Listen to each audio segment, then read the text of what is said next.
everyone. I'm Steve Evans. And through these usually placid hills today will rumble the sounds of Sports Car Club of America road racing as grand old Lime Rock Park roars into life. Today we bring you one of our patented double headers. First, we'll be seeing the open wheel cars of the HFC Formula Atlantic Series. They're very fast, they're very quick, and potentially quite dangerous. And in many cases, they're driven by young lions, eager to be noticed, to move up to Indianapolis or even Formula competition in Europe. Now, for the other half of today's story, the race trucks, here's Brock Yates. Steve, we are going to have some fun today, guaranteed. These are the Coors race trucks. Now, they all look pretty good right now. Bodywork all pristine, but when we get through with the race here at Lime Rock this afternoon, it's going to look more like probably they've been in a demolition derby. You may recall the last time we saw these trucks in action at Niagara Falls. We were on board with Mike Rutherford when, on the second lap, he got into this little tangle. Kaboom. Fortunately, though, nobody was hurt, and they carried on in their usual door-handle-to-door-handle competition. These are very competitive vehicles. We've got 5 different brands, import and domestic, competing here today. And believe me, they're going to go at it all afternoon. So stick with us. Steve? Well, Brock, if you're in an open-wheeled Atlantic car, you'd do just about anything to avoid a pileup like we saw in Niagara Falls. But, of course, anything is possible here at Lime Rock. Let's have a look at it. Well, Steve, it's one of the most traditional scenes of road racing in America. They've been running here for over 30 years. Started out as really basically a little place for the amateurs in the Northeast to run, but over the years it's gotten very professional. 7 turns, 1.53 miles. Actually, only one left-hander in the whole place. Kind of a big, fast racetrack. Now, earlier we were able to ride with this Trans Am driver, Paul Gentilozzi, in his old Cutlass around here. He was carrying our onboard camera and gave us a very good view of what this is all about. The winner of the Long Beach Grand Prix Trans Am earlier this season. Here is Gentilozzi getting underway out of the pit lane here at Lime Rock. This is onto the main straightaway, the fastest part of the course. Now, our driver point of view today is going to begin with this, the front straightaway, where the Formula Atlantic cars will hit about 150 miles per hour. That is turn number 1. Big bend. A lot of passing, underbraking goes on right there. Actually, Steve, it's 2 bends. Really, it's a big sweeper going in, and then it tightens up, so you really get 2 corners. Here is Gentilozzi making the change up to 4th gear down the straightaway. He's hitting about 150. Now hard on the brakes, a quick downshift to 3rd, then to 2nd, then into the sweeping part of the big bend. Now down against the apex on the inside and off the corner heading toward the S's. And the beginning of the S's is the only left-hand turn on the entire course here at Lime Rock. Sweep through the S's and onto what they call the no-name straight. They don't count that little kink or wide part of the road as a turn here at Lime Rock. Well, here goes Gentilozzi into that sweeping left-hander in the S's. This is a favorite part of the course for the spectator. A lot of passing and action in here. Here's the right-handed part of the S's, and up ahead lies the no-name straight. There goes Gentilozzi upshifting to 3rd, now up to 4th, and hard on the brakes again. Because up ahead is the climbing turn. A rather gentle 90-degree, but it's deceiving. That is a very blind corner as you complete that right. All right, there's Gentilozzi making just a quick little upshift to 4th and then back down to 3rd for the climbing turn. You can see it's blind over there. For a moment, he loses all vision. And coming off the back straight onto an almost 90-degree corner they call West Bend. And you can see it's very narrow. There's a lot of contact possible here in a lot of sections of this Lime Rock racetrack. The West Bend takes the drivers onto a short chute under the second of 2 bridges that cross the racetrack and into an area they call the diving turn, where all of that altitude they gained earlier is now lost abruptly. So here comes Paul Gentilozzi heading into the West Bend, that sweeping right-hander, and now he is going to charge down that slightly off-camber, very fast diving turn, a right-hander onto the main straightaway, seeking maximum speed right here up in 4th gear. And our thanks to Paul and to Oldsmobile for a terrific ride around one of the most difficult little road courses in all the world. Steve? It is difficult with its elevation changes, narrow pavement, diminishing radius turns. All the challenges are here, even though there's only one left-hand turn. Well, there he is, Steve Shelton. He is on the pole for the Formula Atlantic race to come. In fact, in the first rows, it's Steve Shelton on the pole with Freddy Rhemrev outside on row number 1. You may remember the great show Steve Shelton gave us last year when he had to start at the back of the pack. In row number 2, it's Colin Truman, car number 50, and J.O. Cunningham, car number 47, J.O. better known as Jocko. Believe me, Steve, everybody in this field aspires to the big time. These are baby Formula or Indy-type automobiles. We'll tell you later how quick they really are. They're surprisingly fast. But right now, we've got to describe the starting sequence. These guys are just making a pace lap now, but they're going to come to a halt like they do in Formula One and then make a standing start. Pretty rare in the United States these days, where mostly flying starts are used. Well, it's pretty exciting and pretty unpredictable when a huge field like this smokes the tires at the start. And plenty dangerous, which is why we don't see it a whole lot in the United States. Earlier, we talked to the fast guys in the field. Steve with the guy on the pole. Well, Brock, here is the pole sitter, Steve Shelton. He's accomplished that 4 out of 6 races this season. And, you know, anytime there's a standing start, that's a pretty good incentive to try to be up front. Oh, big advantage, especially at Lime Rock, where you got a very tight racetrack here, and the opportunity pass is very limited, and big advantage here at Lime Rock. Okay, with that bonus point you got for qualifying on the pole, there's 4 points between you and Colin Truman. What has to happen to put you in the points lead? Well, a win in our case, and a second in Colin's case, would tie us up, I think. We need him to finish third or worse, and us to win for us to regain the lead. Have a safe ride. Thanks very much. Brock? Well, Steve, I'm with Freddy Rhemrev, who's going to start on the outside of the front row besides Steve Shelton. And Fred, you've got to get down into turn 1, I would imagine, to get the lead. That's going to make a critical pass necessary right at the beginning. Yeah, that's going to be the key, who can get the jump there. I'm not very experienced at very many standing starts.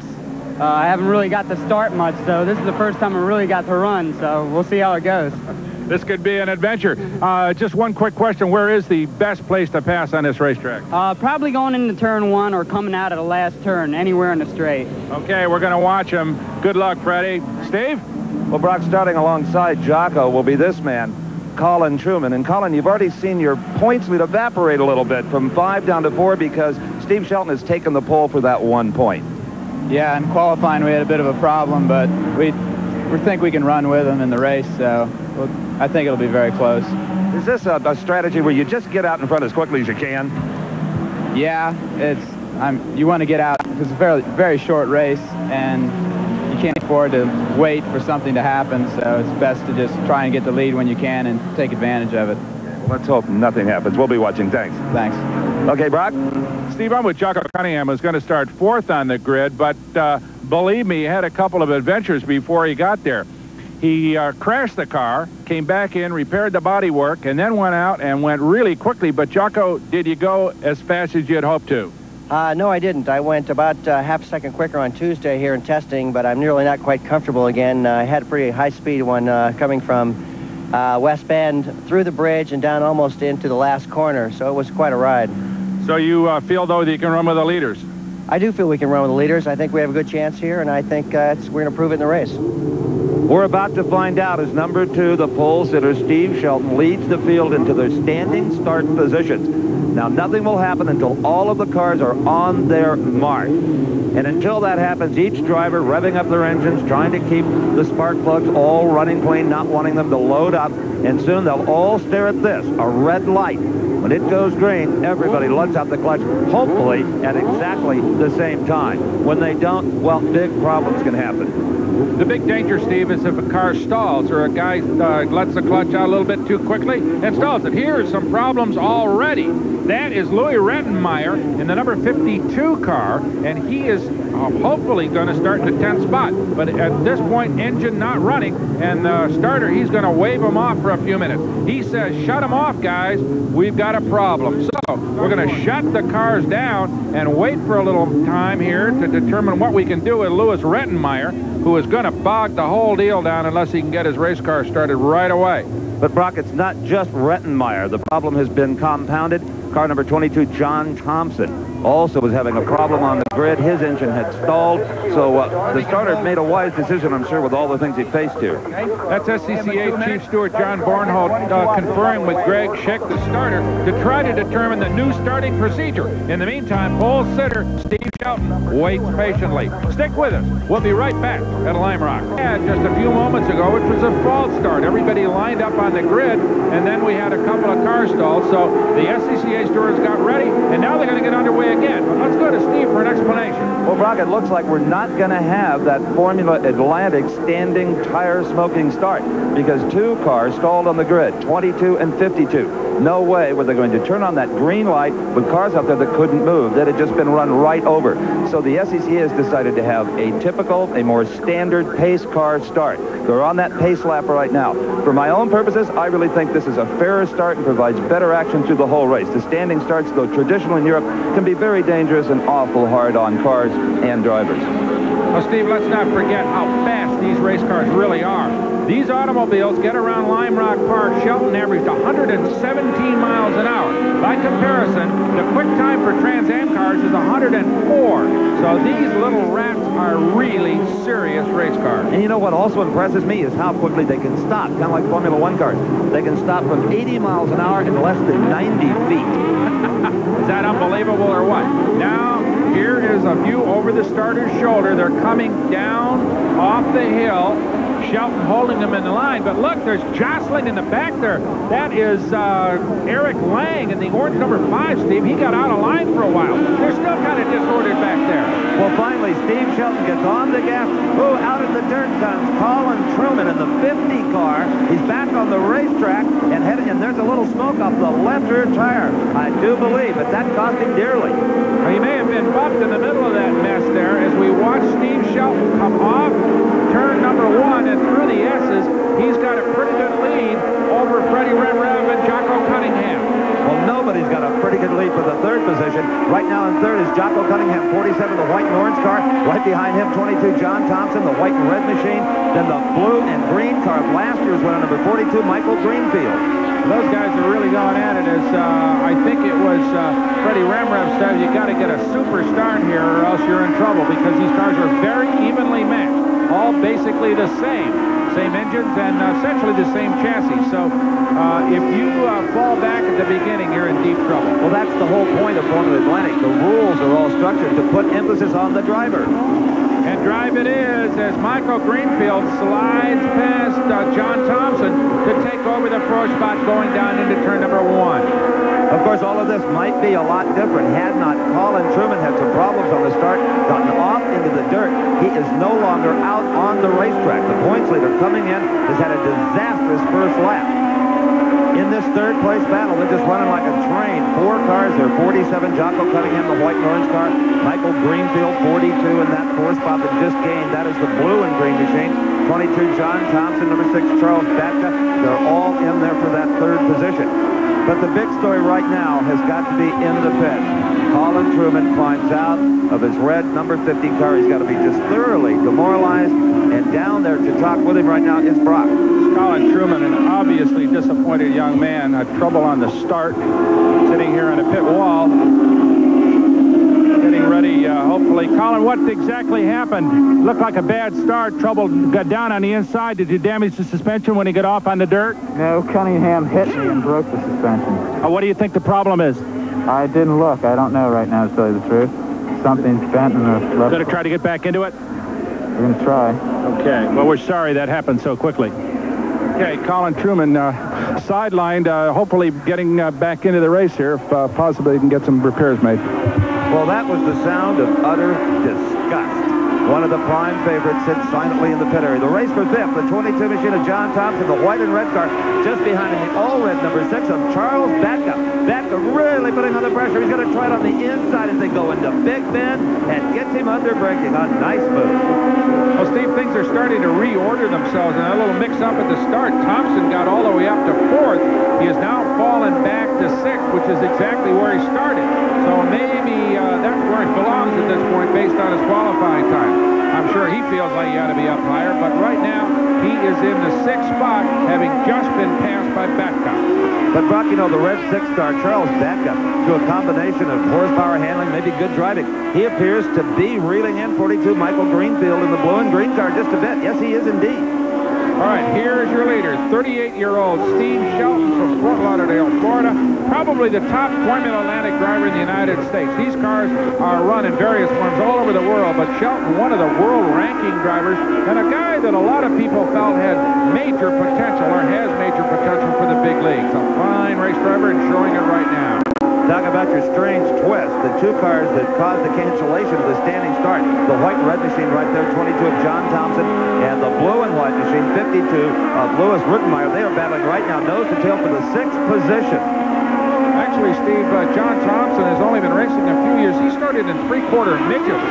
Louis Rittenmeyer, well, he's from just down the road in Sherman, Connecticut. He's won a couple of amateur championships in the SCCA. This is his first year in Formula Atlantic. John Thompson and Rittenmeyer, both kind of newcomers to this form of competition, but doing very well at this point.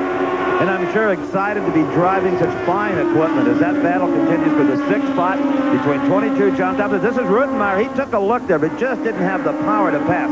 These engines are pretty evenly matched, about 225 horsepower each.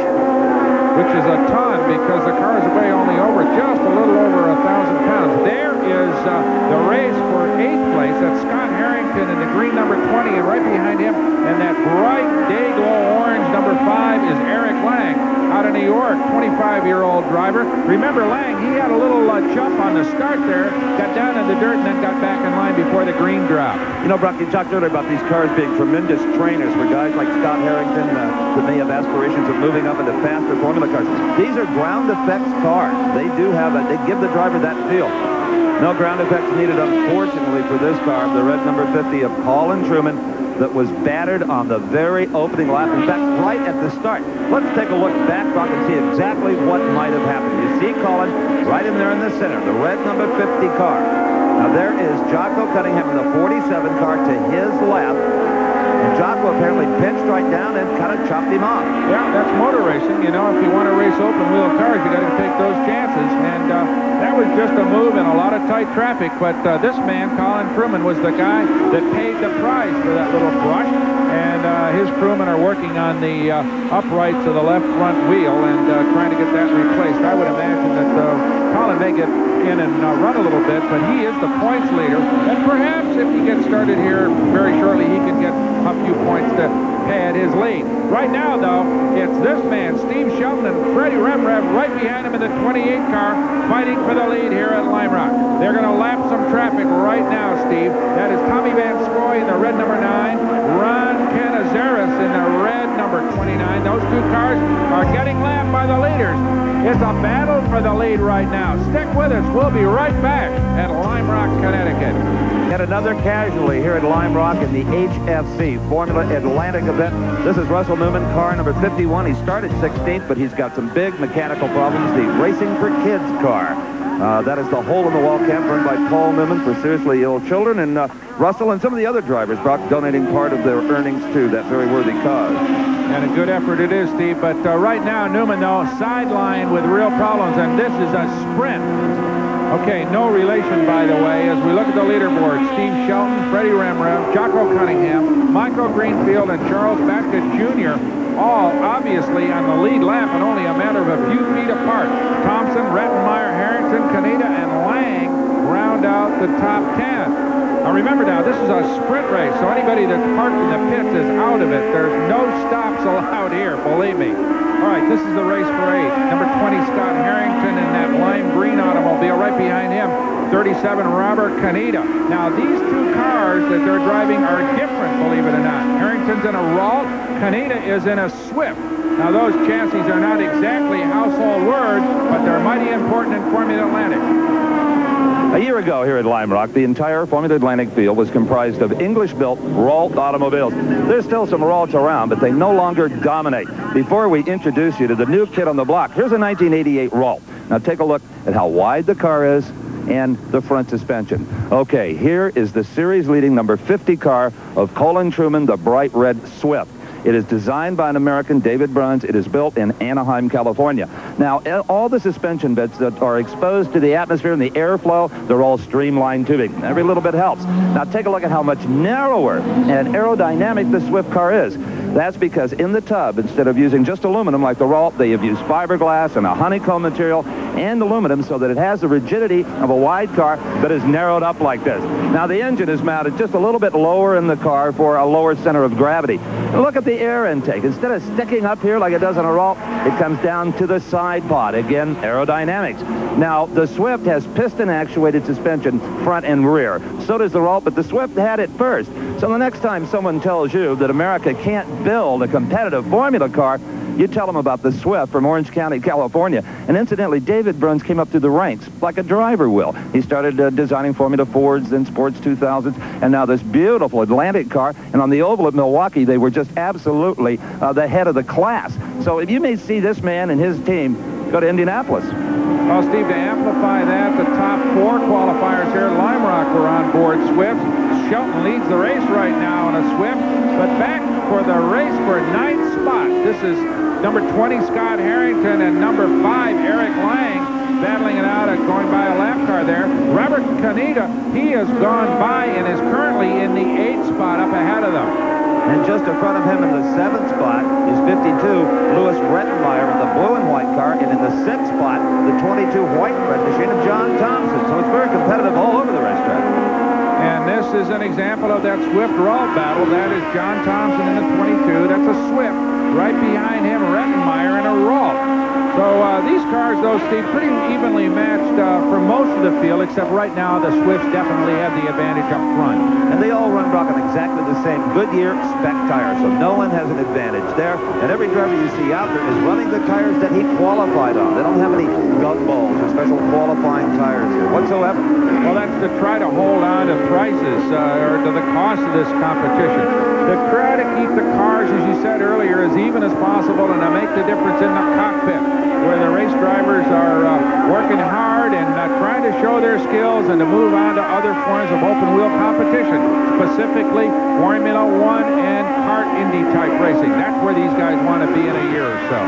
And in case you think that's an impossible dream, consider that guys like Gilles Villeneuve, Kiki Rosberg, Bobby Rahal, Kevin Kogan, and dozens of other guys that are really brilliant race drivers started right here in Formula Atlantic. These cars give you that feel of quickness. We talked about how they accelerate 0 to 60 in about 2 seconds, brake from 80 miles an hour to 90 feet. But also, when you move that steering wheel, these cars respond. You're going to get some reaction from it. And it better be you that makes the right decision, because the car is just going to follow your lead. You saw the blue and white car of Rettenmeyer. Well, there is the interval to the 8th place, the black machine of Robert Caneda, car number 37. In 10th position is the orange number 5 car of Eric Lang. Remember, he was the quickest of all of the Ralt qualifiers. And in the 11th spot is number 7, John Boyd. Now, this series next year is going to undergo some changes. First of all, they will allow composite materials like carbon fiber. They're going to get a bit more exotic. But there's one other change that is truly revolutionary, as these cars for years have used exactly the same power plant Brock Yates reported on this development earlier on. Why am I standing by a Toyota MR2 in a parking lot here at Lime Rock? Well, because the engine in this little vehicle is going to be the new engine in the Formula Atlantic Series starting in 1989. Over the last number of years, Formula Atlantic has been powered by the venerable Ford BDA engine, a 1.6-liter twin-cam English-built Ford engine that has been in virtually every kind of small race car across the world since the early 1960s.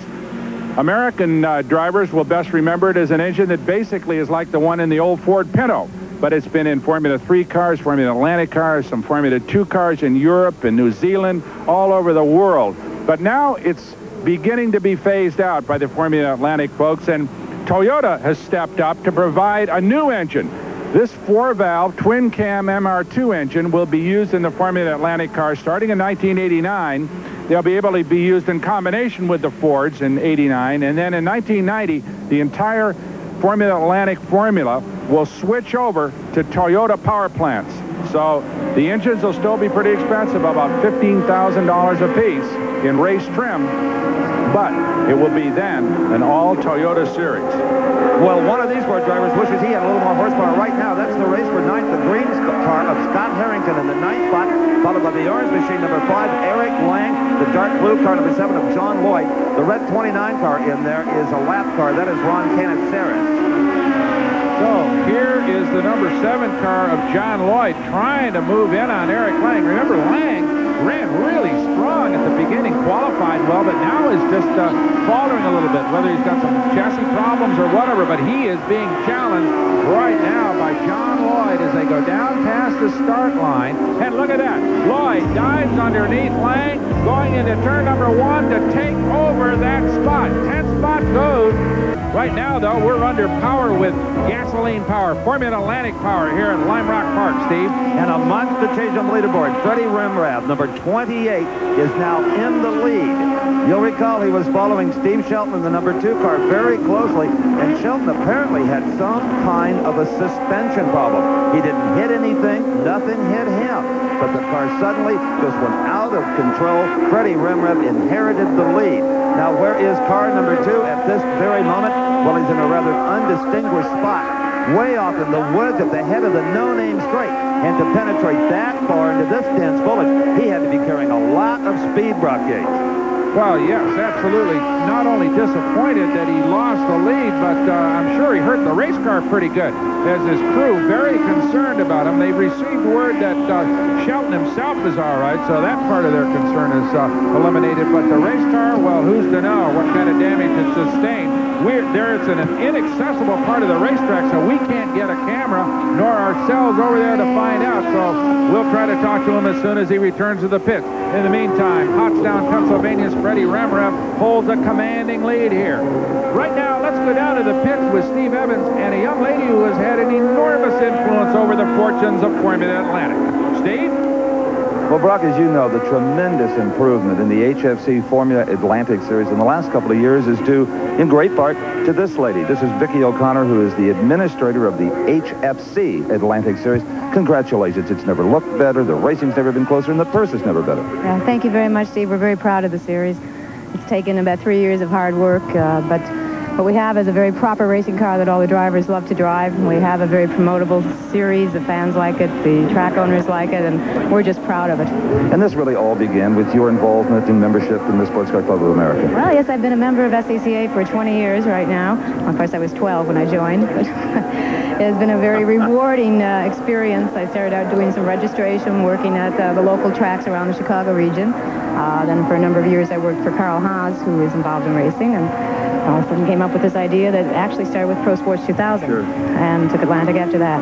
You know, Vicki, we're going to put a number up on the screen right now where they can get membership information from SCCA, and it's a great way to have a lot of fun, and there's so many ways a man or a woman can get involved. That's correct. It's endless. I would never give up my 20 years with SCCA. They have been absolutely rewarding in terms of the people I've met, the travel, the camaraderie. I encourage anyone that wants to get involved in auto racing to call that number and tell them Vicki O'Connor said to call. All right, you don't have to take my word for it. Take Vicki's.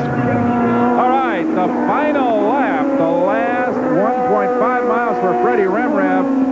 One at the expense of this man, Steve Shelton, still examining his maroon race car over there at the end of the S's on the outside of Lime Rock's racetrack. Tough break for Steve Shelton, a good break for Freddy Rhemrev. 26 years old, his first year in Formula Atlantic after moving up from Formula Ford. Well, he's adapted nicely, Brock, because if he can just keep that car on the pavement and stay out of trouble, he will, in a very short amount of time, get his first Formula Atlantic win. And there it is. The checkered flag for the first time ever goes to number 28, Freddy Rhemrev. A nice job and a very happy young driver. You can bet on that. Well, we'll get a word with him in just a few moments. In the meantime, though, the competition continues out there as Rhemrev waves to the fans in the S's. They're all happy, and I'm sure that the guy, though, on the outside of the track, though, isn't happy. That's right by the scene of Steve Shelton's crash. Here's a race for 8th spot. Scott Harrington and John Lloyd still going at it. They've got about a half a lap left to decide that race, Steve. And that is Harrington in the green car, number 20, as you said, just behind him. And the dark blue machine is John Lloyd. And they are really going at it here, trying to nail down the bet each spot. The higher you finish, the more you make, the more points. And 8th position will go to 20, the Green Machine of Scott Harrington. So what we've seen here is a very high-speed sprint race for these small but very powerful Formula Atlantic automobiles, well suited to the 1.5-mile road course here in Lime Rock, Connecticut. The winner, Freddy Rhemrev, in a Swift, as he comes up to the finish line to take the victory lap. So as Freddy gets underway for one more final slow lap here, stay with us. We'll be back to talk with him and the second-place finisher, Jocko Cunningham, right after this. That's the saddest man in Litchfield County, Connecticut. Steve Shelton started on the pole, led this race for 23 laps before going off the racetrack with some kind of car failure, giving the victory to Freddy Rhemrev. Jocko Cunningham second. Michael Greenfield comes out of 8th place to finish 3rd. Vodka and Thompson finish 4th and 5th. Rettenmeyer, Kaneda, Harrington, Lloyd, and Lang round out the top 10. And now, let's go down to victory lane with Steve Evans and the winner. I tell you, there's a big welcoming committee here in victory lane for Freddy Rhemrev. Freddie, congratulations. Your first ever professional win. You'll remember this one a long time. I sure will. It was great. We went through a lot of development with Quicksilver, and I marked this one developed. Absolutely. The proof is on the racetrack. Hey, Freddie, I'm sure you saw Steve Shelton off in the boondocks. Could you tell what happened to him at all? I don't know. He just went off in the right-hander after the left, and I saw some smoke, and I saw the Gip car there, and I'll take them any way they come, to tell you the truth. You saw that? What did you say to yourself? Just cool it. Just keep my head, but don't change the pace. All right. There's a future champion. You can bet on it. Freddy Rhemrev. Brock? Steve, I'm with Jocko Cunningham, who ran a good, strong second and recovered from a practice crash and came back. And I don't know, Jocko, what do you think? If it had been a little bit longer, could you run Freddie down or not? Well, we had a problem when I came together with Colin Truman and knocked the rear end out of alignment, and it took about a 1/4 right-hand turn to go straight down the straightaway, so we were missing about 700 revs down the straight, so I don't think we could have caught anybody. You're just happy to...